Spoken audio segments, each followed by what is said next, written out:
राधे राधे, हरे कृष्णा। आप सभी का दिन शुभ और मंगलमय हो। इससे पहले के सभी अध्याय सुनने के लिए आप सभी का दिल से धन्यवाद। आज आप सुनेंगे कार्तिक मास महात्म्य का 31वां अध्याय। साथ ही आप हमारे चैनल पर मार्गशीर्ष मास महात्म्य की कथाएं भी सुन सकते हैं। तो इस कथा के बाद आप वह भी अवश्य सुने। कार्तिक मास में कुल 35 अध्याय हैं, जो आपको एक के बाद एक सुनाए जाएंगे। तो चलिए आज का अध्याय शुरू करते हैं। बहुत पुराने समय की बात है। एक इल्ली थी और एक घुन। एक दिन इल्ली ने घुन से कहा, आओ घुन, चलो कार्तिक का स्नान करें। घुन बोला, तू तो गोरी चिट्टी है, तू ही नहा ले। मेरा तो मोठ बाजरा पड़ा है, मैं नहीं नहाऊंगा। मैं तो हर बाजरे का सीटा खाऊंगा, ठंडा पानी पीऊंगा। दोनों के बीच यह वार्तालाप हुई। इल्ली ने राजा की बेटी के पल्ले से लगकर स्नान कर लिया, पर घुन नहीं नहाया। कार्तिक माह पूरा हुआ, फिर दोनों की मृत्यु हो गई। पुनर्जन्म में इल्ली राजा की बेटी बनी और घुन गधा बनकर उसी राजा के घर में जन्मा। राजकुमारी बड़ी हुई, उसके विवाह का समय आया। विदा के समय जब वह ससुराल जा रही थी तो उसकी बैलगाड़ी अचानक रुक गई। राजा रानी दोनों बोले, बेटी तुझे जो मांगना है मांग ले। तो बेटी बोली, मुझे यह गधा चाहिए। राजा रानी हैरान हुए, बेटी यह क्या मांग लिया, कुछ और मांग ले। पर राजकुमारी अपनी जिद पर अड़ी रही, मुझे तो बस यही गधा चाहिए। अब तो गधा उछलने कूदने लगा और राजकुमारी के साथ ससुराल चला गया। महल पहुंचकर लड़की ने गधे को सीढ़ी के पास बांध दिया। एक दिन जब वह सीढ़ी से नीचे उतर रही थी तो गधे ने कहा, ए सुंदरी, मुझे पानी पिला दे। लड़की बोली, जब तुझे कहा था कि चल कार्तिक नहा ले, तब तो तू मना कर दिया था। तब तूने कहा था मैं तो बाजरा खाऊंगा, ठंडा पानी पीऊंगा। यह वार्तालाप उसकी देवरानी जेठानी सुन रहे थे। उन्होंने अपने देवर से जाकर कहा, अरे तुम किस जादूगरनी को ब्याह कर लाए हो, वह तो जानवरों से बात करती है। राजकुमार बोला, जब मैं अपने कानों से सुनूंगा और आंखों से देखूंगा तभी विश्वास करूंगा। अगले दिन वह छिपकर बैठ गया। पत्नी आई और गधे से फिर वही संवाद हुआ। राजकुमार ने सब सुन लिया और तलवार लेकर बाहर आया। तुम जानवरों से क्या बात करती हो, सच बताओ तुम कौन हो। राजकुमारी बोली, औरत का भेद कभी नहीं खोलना चाहिए। पर राजकुमार नहीं माना। आखिरकार पत्नी ने पिछले जन्म की सारी बातें बता दी। मैं इल्ली थी और यह गधा वही घुन था। मैंने इसे कार्तिक स्नान के लिए कहा था, पर इसने मना कर दिया, इसलिए यह गधा बना और मैं राजकुमारी। राजकुमार बोला, क्या कार्तिक स्नान का इतना पुण्य होता है। रानी बोली, हाँ बहुत अधिक पुण्य होता है। राजकुमार ने कहा, तो हम दोनों जोड़े से कार्तिक स्नान करेंगे, दान्य पुण्य भी करेंगे, ताकि अगले जन्म में सुख मिले। दोनों ने मिलकर स्नान किया और बहुत धन्यवान हो गए। हे कार्तिक महाराज, जैसे आपने इल्ली को फल दिया वैसे सबको देना, पर जैसा फल घुन को मिला वैसा किसी को मत देना।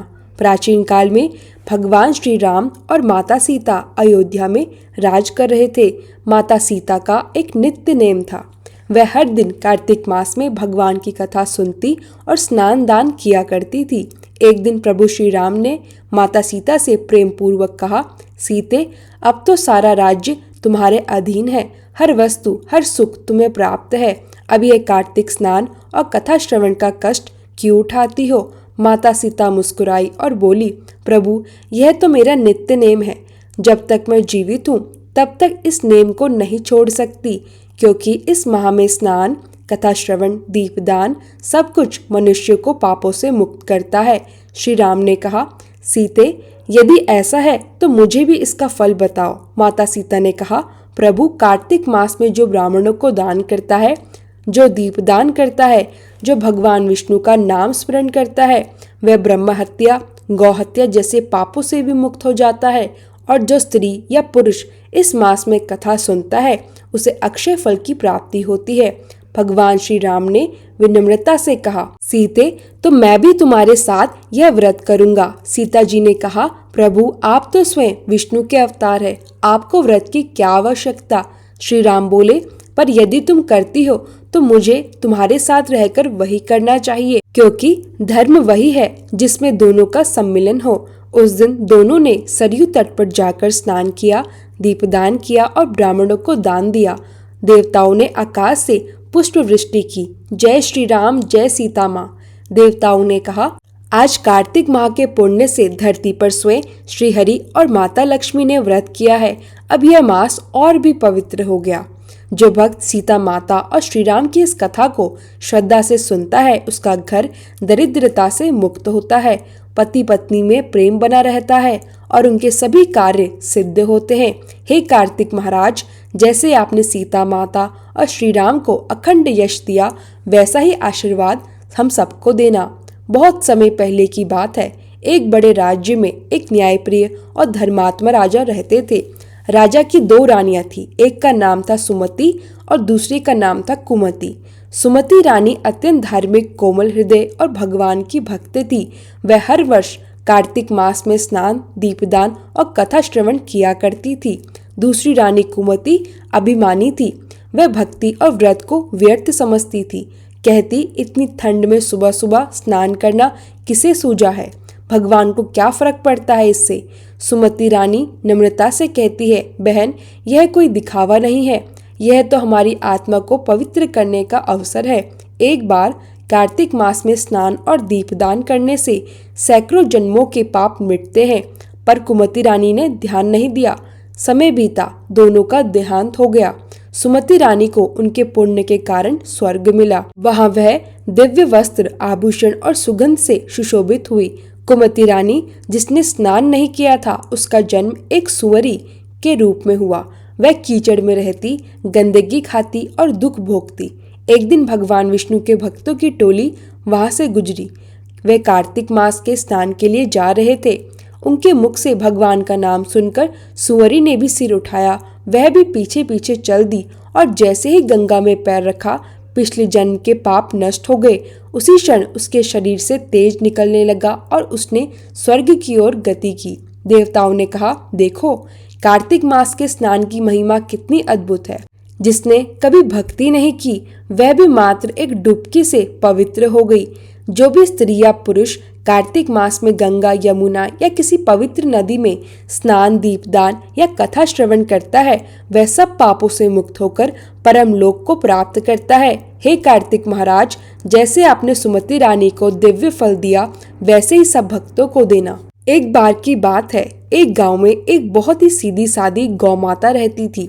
उनका एक छोटा सा बछड़ा था जो हर जगह माँ के पीछे पीछे घूमता था। एक दिन दोनों चढ़ने के लिए निकले। रास्ते में एक नदी थी। वह नदी बहुत पवित्र थी, क्योंकि उसी नदी में कार्तिक मास में स्नान करने से मनुष्य के सभी पाप मिट जाते थे। गौ माता तो उस नदी का जल पीने के लिए नीचे उतरी, पर बछड़ा भी पीछे पीछे चला गया और अनजाने में कार्तिक के पवित्र जल में स्नान कर लिया। भगवान विष्णु स्वयं उस नदी में विद्यमान थे।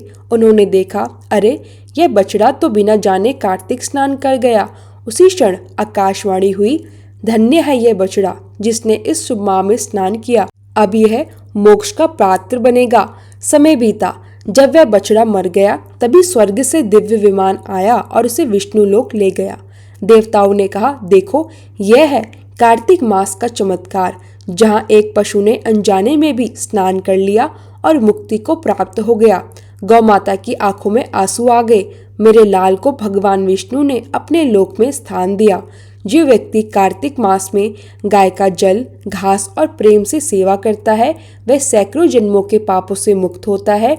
और जो किसी जीव को भी गंगा स्नान के लिए प्रेरित करता है, वह स्वर्ग में स्थान पाता है। हे कार्तिक महाराज, जैसे आपने उस बछड़े को मोक्ष दिया, वैसे ही हमें भी भक्ति और सद्बुद्धि प्रदान करे। जब देवताओं, ऋषियों और मुनियों ने कार्तिक मास की महिमा सुनी, तो वे सब भगवान विष्णु के पास गए और बोले, हे प्रभु, हमें यह बताइए, जो भक्त पूरे मास स्नान, दीपदान और कथा श्रवण करता है, उसे कौन सा फल प्राप्त होता है। भगवान श्री हरि विष्णु मुस्कुराए और बोले, हे देवगण, जो भक्त पूरे कार्तिक मास में स्नान करता है, वह मेरे धाम को प्राप्त होता है। वह फिर कभी जन्म मरण के चक्र में नहीं आता। जो व्यक्ति इस माह में गंगा, यमुना या किसी तीर्थ में स्नान कर दीपदान करता है, उसके पाप वैसे ही जल जाते हैं जैसे अग्नि में रुई जल जाती है। जो मेरे नाम का स्मरण करता है, भले ही एक बार गोविंद, माधव, हरि, कृष्ण, वह भी मेरे परम लोक में स्थान पाता है। देवता बोले, हे प्रभु, अगर कोई व्यक्ति बहुत निर्धन है, वह दान दीप या स्नान न कर सके, तो क्या वह भी इस माह का फल पा सकता है? भगवान बोले, हे देवताओं, यदि वह भक्त केवल भक्ति भाव से मेरा नाम भी ले ले, तो भी उसे कार्तिक माह का पूरा फल मिलता है, क्योंकि इस मास में भाव ही सबसे बड़ा दान है। भगवान विष्णु ने आगे कहा, जो मनुष्य इस माह की कथा सुनता है, उसे मेरे समान वैभव प्राप्त होता है। जो स्त्री या पुरुष दूसरों को यह कथा सुनाता है, वह मेरे परम धाम का अधिकारी बनता है। और जो व्यक्ति कार्तिक पूर्णिमा के बाद वाले दिन इस कथा को सुनता या सुनाता है, उसका अधूरा पुण्य भी पूर्ण हो जाता है। तब सभी देवता, ब्रह्मा जी, शिव जी और देवी लक्ष्मी ने भगवान विष्णु के चरणों में प्रणाम किया और कहा, हे प्रभु, आपने यह महिमा बताकर हम सबका जीवन पवित्र कर दिया। भगवान बोले, जो ये कथा श्रद्धा से सुनेंगे, वे सभी मेरे अनन्य भक्त कहलाएंगे। फिर आकाश से पुष्प वृष्टि हुई और समस्त दिशाओं में ध्वनि गूंजी, हरि बोल, कार्तिक मास की जय हो, श्री हरि विष्णु भगवान की जय हो। हे कार्तिक महाराज, जैसे आपने इल्ली, सीता माता, सुमति रानी, गौ माता और बछड़े सभी को उनके कर्म के अनुसार फल दिया, वैसे ही सब भक्त को देना। हम सबके मन में भक्ति जागृत करो, अज्ञान और पाप से रक्षा करो और जीवन के अंत में प्रभु के चरणों में स्थान दो। जय श्री हरि विष्णु भगवान की जय। कार्तिक मास की महिमा अमर रहे। अब सुनिए तुलसी माता की चालीसा और आरती। जय जय तुलसी भगवती, सत्यवती सुखदानी, नमो नमो हरि प्रेयसी, श्री विंदा गुण खानी। श्री हरि शीश बिरजनी, देहु अमरवर अम्ब, जनहित है वृंदावनी, अब न करो विलंब। धन्य धन्य श्री तुलसी माता, महिमा अगम सदा श्रुति गाता। हरि के प्राण हो से तुम प्यारी, हरि हेतु कीन्हो ताप भारी। जब प्रसन्न है दर्शन दीनो, तब कर जोरी विनय उसकीनो। हे भगवंत कंत मम होहु, दीन जानी जन छुड़ाहु छोहु। सुनी लक्ष्मी तुलसी की बानी, दीनो श्राप कद पर आनी। उस अयोग्य वर मांगन हारी, होहु विटप तुम जड़ तनुधारी। सुनी लक्ष्मी ही श्रेप्यो ते ही ठामा, करियो वास तुह नीचन धामा। दियो वचन हरि तब तत्काला, सुनह सुमुखी जन होहु बिहाला। समय पाई व्यो रो पाती तोरा, पूज्यो आस वचन सत मोरा। तब गोकुल मह गोप सुदामा, तासु बही तुलसी तू बामा। कृष्ण रास लीला के माही, राधे शक्यो प्रेम लखी नाही। दियो श्राप तुलसी तत्काला, नर लोके तुम जन्मो बाला।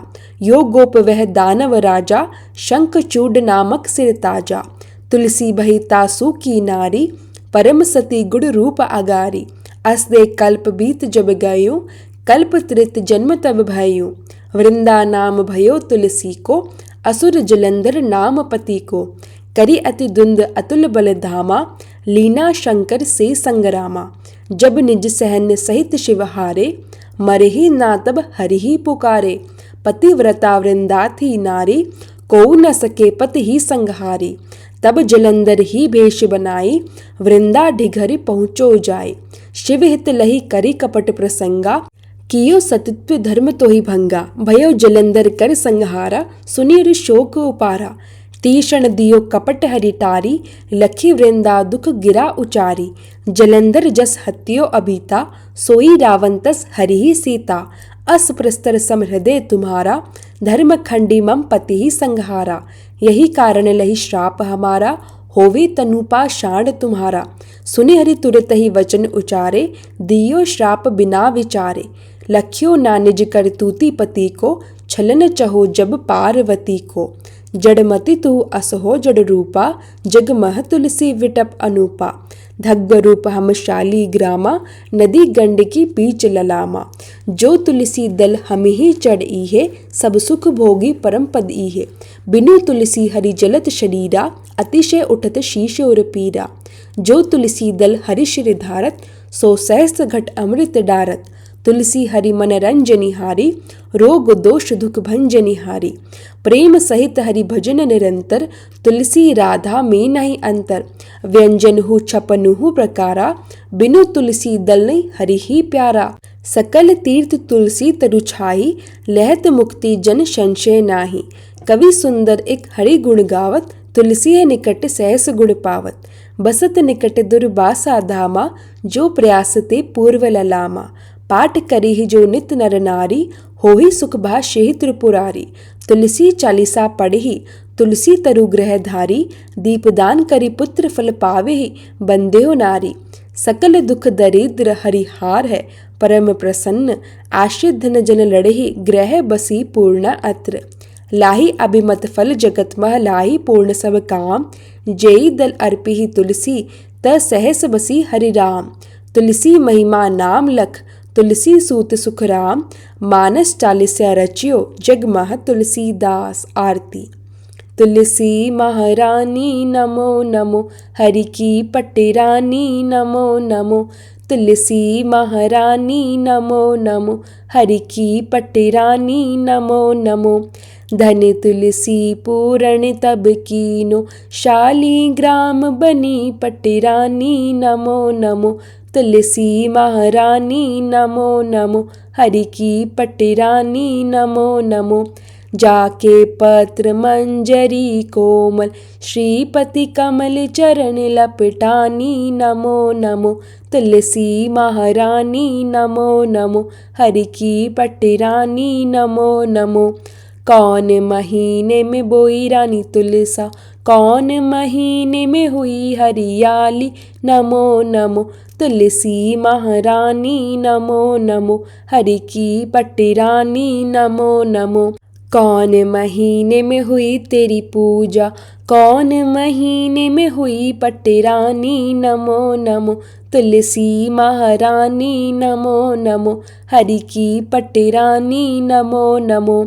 आषाढ़ मास में बोई रानी तुलसा, सावन महीने में हुई हरियाली, नमो नमो।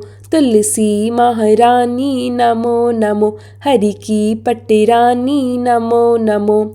कार्तिक मास में हुई तेरी पूजा, मंगसिर मास हुई पटेरानी, नमो नमो। तुलसी महारानी नमो नमो, हरि की पटेरानी नमो नमो।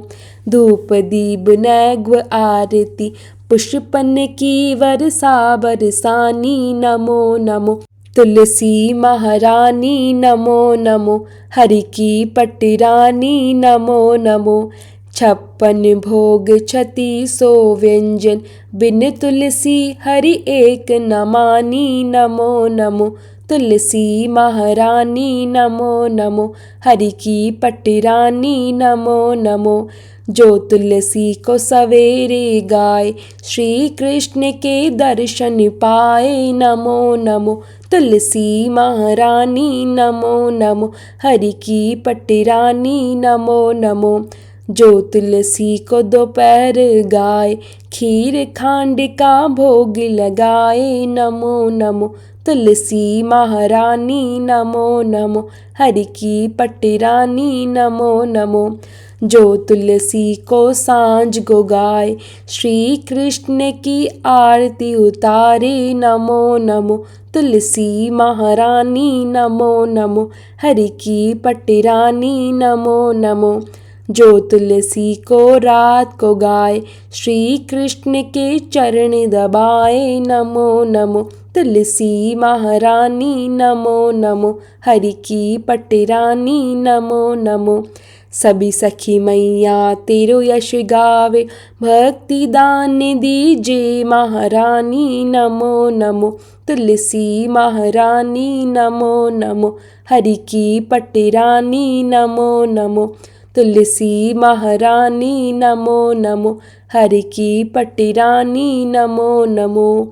प्रेम से बोलिए श्री हरि विष्णु भगवान की जय। तुलसी मैया की जय।